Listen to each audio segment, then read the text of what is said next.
ধরে নিলাম ফকিন্নির পোলা যাতে উঠলে সবারই সমস্যা, মানে যেদিকে যায় সেদিকেই সমস্যা। এনসিপির ক্ষেত্রে এই ব্যাপারটা হয়েছে। এনসিপির নতুন বন্দোবস্তটা কিন্তু জনগণ প্রত্যাখ্যান করেছে। প্রথম কথা হচ্ছে যে রাজনীতির প্রথম এবং প্রধান জায়গাটা হচ্ছে ক্ষমতা। ক্ষমতাবান হচ্ছে যেভাবে আপনি ক্ষমতাকে কিভাবে ডিফাইন করেন তার উপরে ডিপেন্ড করে। এটা ক্ষমতা মানে হচ্ছে এরকম হতে পারে যে ক্ষমতায় গিয়ে ভোগবিলাস করা, আর ক্ষমতা এরকম যে ক্ষমতাকে দায়িত্ব হিসেবে নিয়ে মানুষের ভাগ্যের পরিবর্তনের জন্য কাজ করা। দুইভাবেই ডিফাইন করা যায়। প্রবলেম হচ্ছে যে এইখানে হচ্ছে যে ধরে নিলাম ফকিন্নির পোলা যাতে উঠলে সবারই সমস্যা, মানে যেদিকে যায় সেদিকেই সমস্যা। এনসিপির ক্ষেত্রে এই ব্যাপারটা হয়েছে। কিরকম ধরেন নেপালের প্রথমে খবর আসলো যে নেপালের ছাত্ররা রাজনীতিতে যাচ্ছে না, তাতে আমাদের এখানে খুবই উৎসাহ দেখা গেল যে নেপালে ওরা রাজনীতিতে যাচ্ছে না, পড়াশোনায় ফিরে গেছে, তোমরা কেন রাজনীতি করতেছো, ওরা ভালো তোমরা খারাপ। আবার এখন যখন নেপালে ছাত্রদের দল কিংবা ছাত্রদের সমর্থিত দল রাষ্ট্র ক্ষমতায় গেছে, তখন ওরা পারলো তোমরা কেন পারলা না। ব্যাপারটা হচ্ছে মানে ব্যাপারটা বুঝছেন না।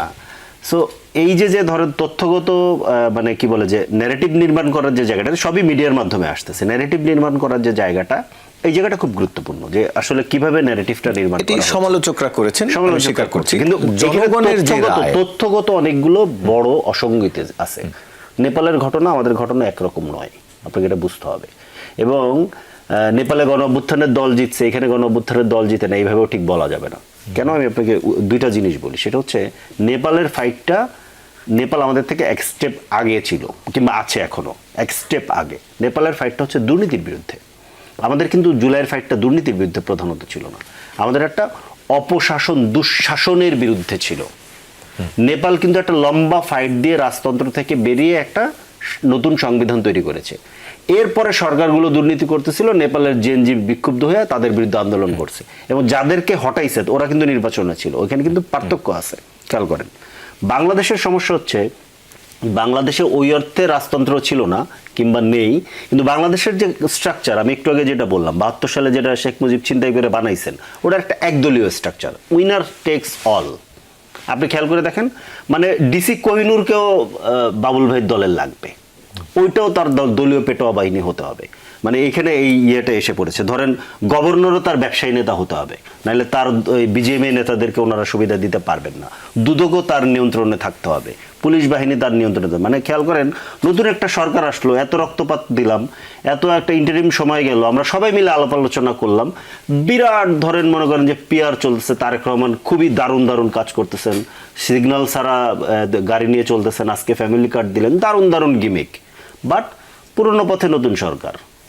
আপনি খেয়াল করেন গভর্নর, ওই যে ডিসি কোহিনুর, আপনার মানে ডিসি কোহিনুর কি, ডিসি কোহিনুর তো একটা কন্টিনিউশন। ডিসি কোহিনুরের পরে হারুনার বিপ্লব, নতুন আইছিল মাসুদ। এখন মাসুদ আসলে রিস্কে পড়ে যাবে যে কোহিনুর কি তার পুরনো জায়গা নিবে নাকি মাসুদ কন্টিনিউ করতে পারবে। এই যে পুলিশকে পেটোয়া বাহিনী তৈরি করা এবং এক একটা রোল মডেল তৈরি করা পুলিশের মধ্যে, এটা পুরনো চর্চা। এখন প্রধানমন্ত্রী একা একা ধরো হেঁটেও যদি অফিসে যায়, তাতে কি? কাঠামো তো পুরনো। নতুন সরকার যদি পুরনো পথে হাঁটে, তাহলে কাঠামো তো পুরনো। এই কাঠামোগত পরিবর্তনের জায়গাটা, ওইটা হচ্ছে বাংলাদেশের প্রাইম জায়গা। ওইখান থেকে নেপাল কিন্তু অলরেডি উত্তরণ করে ফেলেছে। বাংলাদেশের কাঠামোগত জায়গার ভেতরে এখনো এক ধরনের রাজতন্ত্র আছে। না হলে এটা নিয়ে কেন এত ভিউ হয়, কিংবা এটা কেন আমাদের বাবুল ভাইদের নেতারা এত বেশি ধরেন এটা আনে যে প্রধানমন্ত্রী রাস্তায় চলছে। প্রধানমন্ত্রী রাস্তাতেই চলার কথা, উনি তো উড়ে উড়ে চলবেন না, ওনার তো রাস্তাতেই চলার। এটা কিন্তু কেন বেশি আনছে, কারণ প্রধানমন্ত্রী একটা রাজার মতো ব্যাপার, উনি রাস্তায় চলছে, তোমরা এটা দেখছো না, এটা একটা ডিফারেন্ট কালচার। এটা তো বিষয়টা তা না। শেখ হাসিনা যেটা করছে ওইটাকে ধরে আপনি তো উদাহরণ দিতে পারেন না, ওইটা তো কোনো উদাহরণ না। শেখ হাসিনা তো একটা খুনি ফ্যাসিস্ট নিকৃষ্টতম শাসক, ওইটা নিয়ে তো কোনো আলাপ নাই। তো এই যে ব্যাপারটা, পুরনো কাঠামোকে ঠিক রেখে পুরনো পথে নতুন সরকার চলছে। তো সেই জায়গা থেকে আপনার ধরেন মানে নেপালের যে জায়গাটা, নেপালের সাথে আমাদেরকে আপনি তুলনা করতে গেলে এই জায়গাগুলো আমাদের মাথায় নিতে হবে। নেপাল একটা নতুন সংবিধান আনতে পেরেছে একটা লম্বা লড়াইয়ের পরে, আমরা কিন্তু ওইখানে এখনো যেতে পারিনি। এবং একটা জিনিস আমি বলি, টেকনিক্যালি যেহেতু এখনো জুলাই সনদ বাস্তবায়ন হয়নি, টেকনিক্যালি আইনগতভাবে যেই সিদ্ধান্তগুলো ধরেন দুদক, কোহিনুর কিংবা ধরেন গভর্নর প্রশ্নে সরকার নিয়েছে, টেকনিক্যালি সেগুলো সবই আবার ঠিক। কেন? কারণ আপনি তো পুরনো রাষ্ট্র ব্যবস্থার মধ্যে আছেন। শেখ হাসিনা যতটুকু পাওয়ার এনজয় করতেন, জনাব তারেক রহমান একই পাওয়ার এনজয় করেন। ইনফ্যাক্ট টেকনিক্যালি উনি বেশি এনজয় করেন। কেন? কারণ শেখ হাসিনার এগেনস্টে বিএনপির মতো শক্তিশালী বিরোধী দল ছিল। এই মুহূর্তে তো ধরেন বিএনপির ওইরকম বিরোধী দল নেই। আমরা তো আন্দোলনের সহযোগী শক্তি, আমরা ওইরকম বিরোধী দল হয়ে উঠতে আমাদেরকে অনেক মারতে হবে, তারপর আমরা ওইরকম বিরোধী দল হয়ে উঠবো। এনসিপির নতুন বন্দোবস্তটি কিন্তু জনগণ প্রত্যাখ্যান করেছে। তারপর কি ওই বারবার যে কাঠামোর কথা বলেন না, তো আপনারা কাঠামোর পরিবর্তনই চান। আপনারা বিপ্লবী সরকার শহীদ মিনারে যে করলেন না কেন? আপনারা কেন গণতন্ত্রের সেই কাঠামোতে আসলেন? আপনি অর্ধেক মানবেন না, এটা কি করে হয়? আপনারা 106 সংবিধানের মানছেন, প্রেসিডেন্টকে মানছেন, আপনারা নির্বাচনে যাচ্ছেন, তারপর যখন ফেল করলেন তখন এইসব কথা বলছেন। ফ্যামিলি কার্ডের কথা বলেছেন। হ্যাঁ, ফ্যামিলি কার্ড নতুন বন্দোবস্ত আমাদের বিএনপির, এবং সেটা নতুনভাবে মানুষ গ্রহণ করেছে। আমি নিজে আজকে ছিলাম প্রধানমন্ত্রীর এই অনুষ্ঠানে। মানুষ কত উচ্ছ্বসিত, গ্রামের মানুষরা কত উচ্ছ্বসিত। এখানকার আওয়ামী লীগের সাথে আমাদের পার্থক্য কোথায়? আমরা নেতাদের থেকে তালিকা নিয়ে ফ্যামিলি কার্ড করছি না, আমরা পরিসংখ্যান দেখে, সরকারের যে পরিসংখ্যান আছে সেখান থেকে আমরা যারা পভার্টি লাইনের নিচে আছে তাদেরকে চুজ করে আমরা তাকে একটা সিস্টেমের মধ্যে নিয়ে এসে আমরা সেখানে ফ্যামিলি কার্ড সিলেকশন দিচ্ছি। এবং এটা মাত্র পাইলট প্রজেক্ট হয়েছে। জামাতের মানে ওনাদের জোটের যিনি প্রধান ছিলেন উনি একসময় বলছেন রাখ তোর ফ্যামিলি কার্ড, এটাও উনি বলেছিলেন। এখন কিন্তু এটা প্রমাণিত। আমরা বিএনপি আমরা খুব ভালোভাবেই জানি যে আমাদেরকে বিভিন্নভাবে অ্যাটাক করা হবে, ভালো কাজ নিয়েও অ্যাটাক করা হবে। বিএনপি গা শোয়া, বিএনপি জানে মিডিয়াতে আসলে বিএনপিকে এগুলো শুনতে হবে, এবং আমরা সেটাতে সাধুবাদ জানাই। যেমন আপনার এখানে আসবার আগেও আরেকটা চ্যানেলে টকশো করে আসলাম। এই মুহূর্তে ঢাকা শহরের বিভিন্ন মিডিয়ার মেন নিউজটা হচ্ছে ফ্যামিলি কার্ডে প্রধানমন্ত্রী কি বলেছেন, সেটা নিয়ে কিন্তু কোথাও কোনো টকশো হয়নি, কোথাও কোনো সাবজেক্ট দেওয়া হয়নি।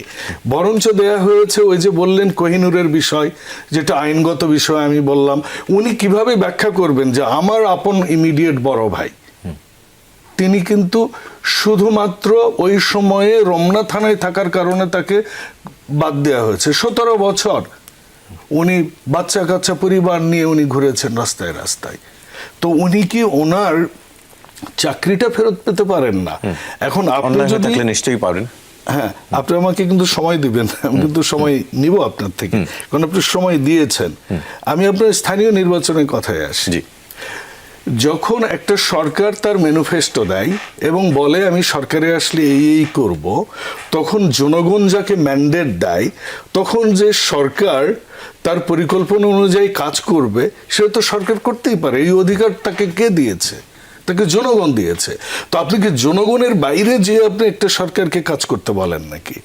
একটা সরকার এমন সময় দায়িত্ব নিয়েছে, আপনি 6টা মাসও সময় দিবেন না সে সরকারকে?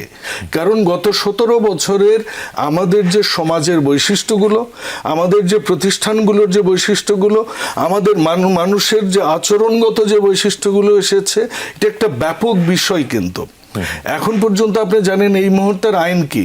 এই মুহূর্তের আইন হচ্ছে মার্কা দিয়ে একজন চেয়ারম্যান নির্বাচিত হবে। আমরা দেখেছি তখন কি হয়েছে। সংসদ এখনো বসেনি। আপনারা কিন্তু এখনই বিএনপিকে ধরার জন্য এই টপিকটা কিন্তু মিডিয়ায় নিয়ে এসেছেন, টকশোতে। কেন নিয়ে এসেছেন?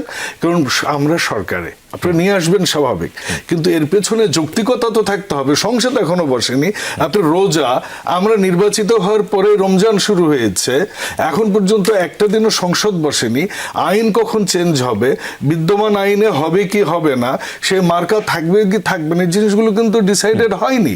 কাজে আপনি কি করে সরকারকে এর জন্য দায়ী করতে পারেন? কিন্তু সরকারের ভেতর থেকে যখন কেউ কেউ বলেন যে 6 মাসের মধ্যে এই নির্বাচনের সম্ভাবনা কম, কিংবা এরই মধ্যে প্রশাসন নিয়োগও দেওয়া হয়েছে, কারণগুলো তো আমি আপনাকে বললামই। কিন্তু তাহলে অন্তর্বর্তীকালীন সরকারকে তো আপনারা বারবার বলছিলেন যে চাইলে 3 মাসের মধ্যেই নির্বাচন তারা দিতে পারতেন। কিন্তু 18 মাস দিয়েছে, সেজন্য আপনারা সমালোচনা করেছেন। 18 মাসে কিন্তু পারেনি। সেটা স্থানীয় সরকার বিএনপি চাইনি বলে তারা পারেনি। না, বিএনপি কি চেয়েছে না চেয়েছে এটা বড় কথা ছিল না। বড় কথা ছিল 18 মাসে বিএনপি কে আন্ডারমাইন কি কিভাবে করা যায়, ওই সরকার সমস্ত স্টেপ নিয়েছে।